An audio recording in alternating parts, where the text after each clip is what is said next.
Thank you very much for coming. My pleasure. A little singing in the rain there. Yes. Yes, actually, that was played in Clockwork Orange. Clockwork Orange, that's yes, right. Yes. Did you get in trouble? You're too young, aren't you, to have seen that movie? No, I saw it. Oh. There was, I saw it at the mall with all my other 13-year-old friends. Would you get in trouble for using that? You used Singing in the Rain in a very strange... You can get anything in America if you pay for it. Because in A Clockwork Orange, it's used in very disturbing scenes. And I thought maybe Gene Kelly would flip out, but he quieted down when they gave him the satchel of money.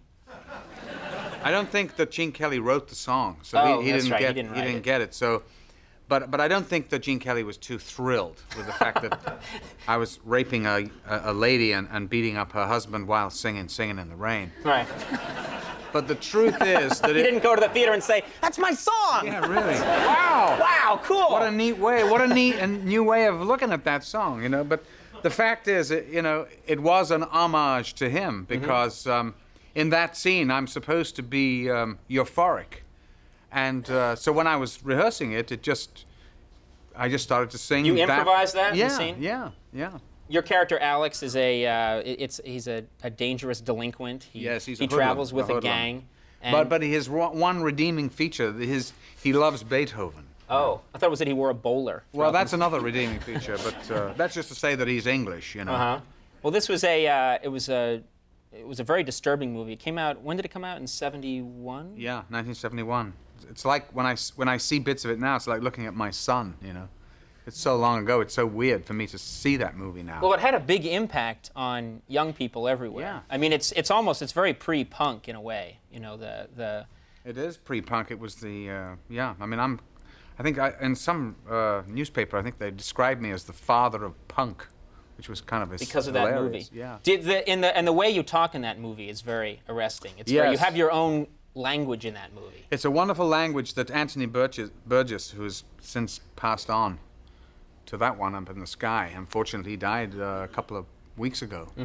But he wrote a novel while from remembrances when he was in Moscow, and he was, he'd go into a coffee bar, and these punks, these Moscow punks, this is in the, I guess, late 50s, early 60s, would press themselves against the glass windows and kind of look in at him in a very threatening way. And because he told me that he had this image in his mind about this, and the language is partly Russian, babushka, chelovek, and... Can you give us a little bit of it? Well, yeah, I'll give you a little bit of it. Howdy, howdy, howdy, your friend and humble narrator. How about a little of the old in-out, real horror show? That's a great language. It's a great language.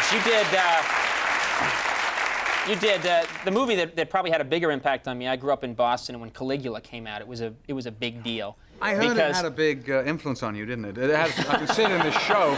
I can see that it had a big influence on you. The way that you do the show kind of reminds me. Yes, it's I'm a lot like a mad emperor when I come out here. Yeah, that's right. Yeah. But in Caligula, first of all, it was a movie that was. Guccione was behind the movie. Is that right? Bob Guccione of Penthouse. Yeah, he was behind the movie in every way. And were you aware that the movie?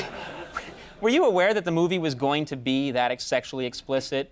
I've heard it rumored that because Peter O'Toole's involved, John Gielgud's involved. Sir John Gielgud, sorry. A Knight of the Realm in a porno movie. It's a porno movie. That's what I said to him. How come, Sir John, that A Knight of the Realm is in a porno movie, you know? Oh, I don't think so. It's rather a good film, isn't it? I just come from the set. Have you seen all that? I've never seen so much in my life. And say, no, John, I haven't been on the set yet. Oh, I've never seen anything like it. He said, the band's all naked. You can see their asses and everything. And he still had no idea. Oh, Sir John Gielgud had no idea. I saw him on 3rd Avenue. He was shooting Arthur here, and he said, have you seen the movie? I said, well, no, I haven't. I'm rather disgusted by the... He said, oh, do go. It's frightfully good. He said, I've seen it 3 times. I'm completely nude. He wasn't, although he did die in the bath. That's right, he died. Took him 3 days to die. Well, what was the set of that movie like? You guys must have been aware that something... It's like ancient Rome. And it practically lasted as long as ancient Rome. I was there about a year, I think. doing this thing. It was hilarious, really. And Guccione, of course, what they did was they added explicit porno scenes about 2 years after we'd finished shooting the movie. So I'd be looking at a pet bird, and they'd put in a couple of lesbians or something. Is this after you left for the day? Yes, I'd gone. You'd go for the day and they'd add lesbian scenes? 3 other movies, and then you'd cut back to me kind of going, And it didn't even fit because the photography was all grainy, a completely different photography. You could see it didn't match, nothing matched at all, but it didn't matter. It still made over $100 million, they say. I'm still waiting for my check, Bob. Bob. You got 50%, I'm sure. Yeah. It was man, that movie has some incredible scenes in it, which you say you weren't there for all of them. No, not all of them. They bring in donkeys and no, I wasn't there. Yeah. Oh no, I did. I had a wonderful scene in bed with my horse. Okay, so you did do that. Oh, that was actually me. Yes, I actually got into bed. It was like the bed, I guess, was about 20 feet wide.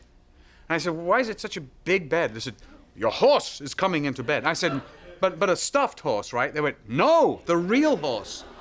I mean, you got to be kidding me, right? So it was a beautiful white stallion. I think that... It doesn't matter. No, but it does matter. It was a really beautiful horse, though. Yeah, so... Really beautiful legs. Kirk Douglas had ridden this horse, It was a beautiful horse. So what they did was they doped it up. And it was like... They put on this crane, and all I could see was this head with this huge tongue lolling out of it like this. I thought, my God, is this thing... They put the horse in the bed. Everyone was very quiet. And then I had to whisper in its ear. God. And I'm supposed to be in, heavy fever, and I've got sweat all over me, and I'm saying, incitatus, incitatus. And of course, the real Caligula, the emperor, actually made this horse a senator. It's sort of it's really what happened. It's like an episode of Green Acres, Yeah. Animals are raised to high office. All right, well, we're out of time for this thing. We're going to step away for a second, and we will have more with Malcolm McDowell when we come back.